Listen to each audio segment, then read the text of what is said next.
'tis the season to be jolly, but also a season when depression hits people very, very hard.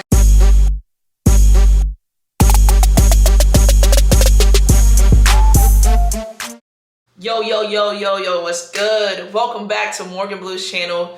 It's her girlfriend here, Justice, Defining Justice. I'm excited to do Vlogmas by myself today. I'm solo dolo holding it down, and I decided for this video to do a mental health check-in. Taylor did hers before. It's important for all of us to do mental health check-ins on the regular. It's super important to make sure that you're good mentally, especially in a season where it's getting dark earlier and it's cold outside.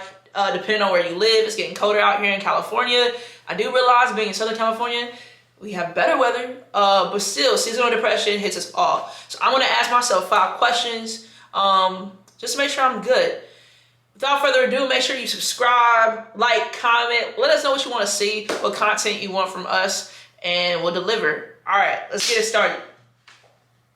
So the first question that I have is, how am I feeling today, mentally and physically? It's a great question. Mentally, I'm better today. I had an incredible, relaxing weekend. It was a nice balance of a good weekend and an eventful weekend and a relaxing weekend at the same time. So I feel good. Physically, I'm a little off today. I've been having some shoulder problems, and it feels like I pulled something. And it wasn't in the gym. I feel like it was me sleeping the wrong way, but it's been a steady pain for the last week and a half. So I still feel that today. And I pulled my wrist wrong in grabbing something, so I still feel kind of bad from that. But other than that, I think I feel pretty okay today. I wouldn't say I'm super good. I'm not super bad. I'm very much so neutral. The second question is, what's taking up most of my headspace?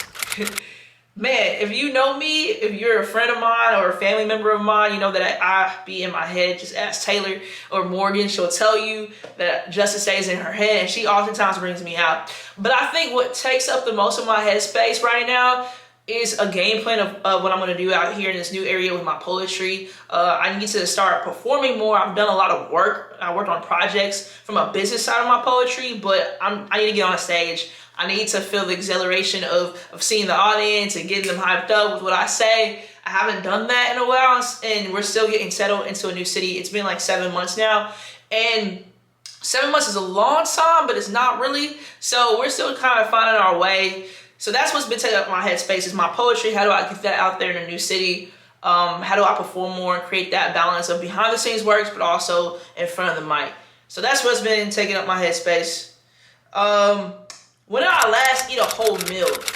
I last ate a whole meal last night. So I didn't have breakfast today. I skipped breakfast, which is a no-go.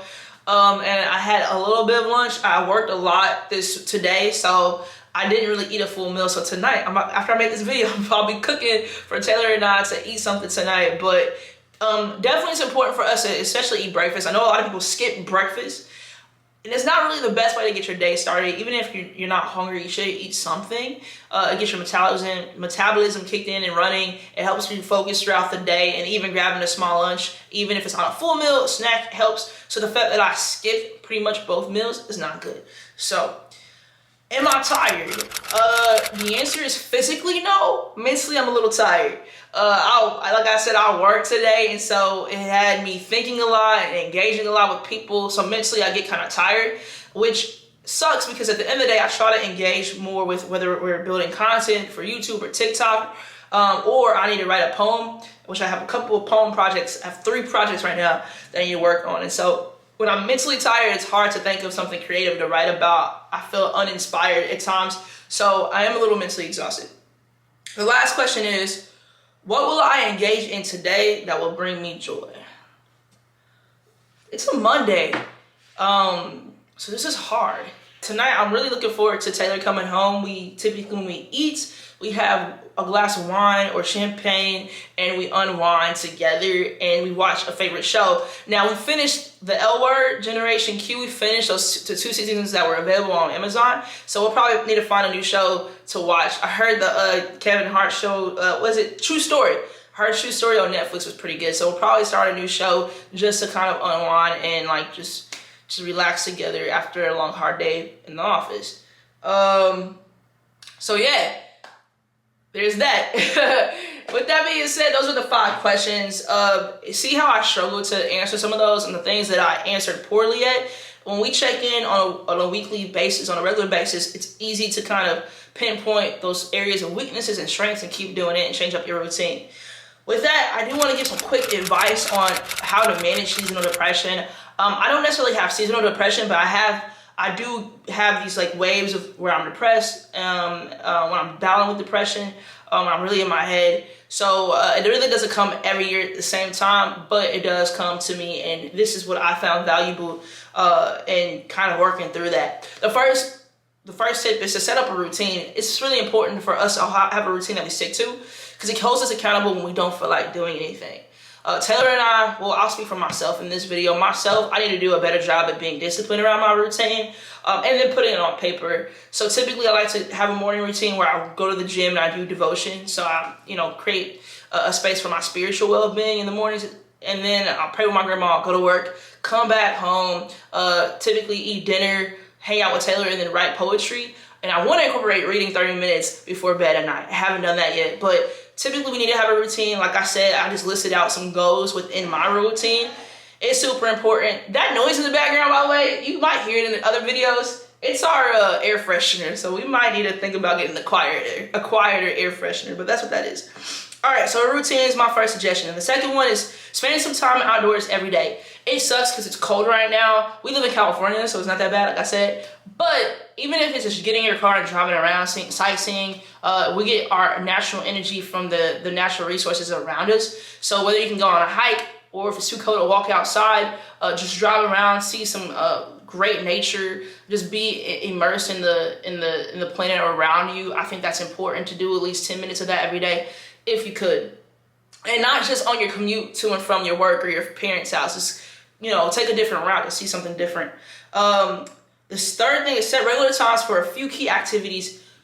This says daily. I say on a weekly basis. So a key activity for myself would be doing yoga at least once a week, going to church. And then the last piece of that would be to, go on a date with Taylor. I'm making that last one up, even though that needs to be a part of my weekly routine. But that's something I haven't typically done on a weekly basis. So that would be a nice goal for myself to set up some key activities for the week. The other thing is connect with friends and family. When you feel down, we tend to isolate ourselves when, depression hits. It's really important to us to at least get some type of contact in with family and friends weekly, right? So whether that's, for me, I pray with my grandma every day. That helps. And my sister and my mom, we talk weekly. So making sure that you, lean on and leverage your network during those times. This next step says, or tip says, avoid naps during daylight hours. That's kind of tough for some of us when we have free time during the day. Avoid those naps, I guess, is to keep our energy levels up. Obviously, when you're tired, listen to your body, but a lot of the times when you're depressed, you have a feeling of fatigue, and so that can throw you off in your routine if you have some. The last tip is to stick to a consistent sleep and wake time that fits your natural rhythm. So I guess you can incorporate nap times into that, but if you typically go to bed around 10:30, 11 o'clock, do that, and then wake up your typical 7:30, whatever you wake up, 7:30 or 7 a.m., whatever it is. Us is a little early because we gotta go to work. Even on the weekends, we naturally wake up, but it's important to stick to that time. Don't sleep super in when you feel yourself getting depressed. Just don't oversleep and don't undersleep. It's really important to have that balance. And if you face insomnia, which a lot of people do when they're depressed, my recommendation to you would be to do some guided meditation at night. When I was at my lowest last year in 2020, I leaned on guided meditations by Tara Brock. You can find her podcast on the podcast app if you have an iPhone, but her guided meditations help me kind of relax. She also has restful mindfulness teachings and stuff like that. I listen to her. I try to listen to her weekly. She's amazing. She helps me when I can't fall asleep or when my mind's all over the place, just to ground me in meditation. I try to do that, again, like I said, weekly. That's my mental health check-in. It was super quick. I know it's boring to listen to me talk. What I think we'll do next is a couples check-in, just to make sure we're checking in on each other and to share with you all our routine as a couple, or our new routine as a couple, because we haven't always been the best in the past. Anyways, I hope you enjoyed this video. Like I said, like, comment, subscribe, stay tuned. We have a lot of good content planned for the month of December, and we look forward to sharing it with you. Word. I'm out of here.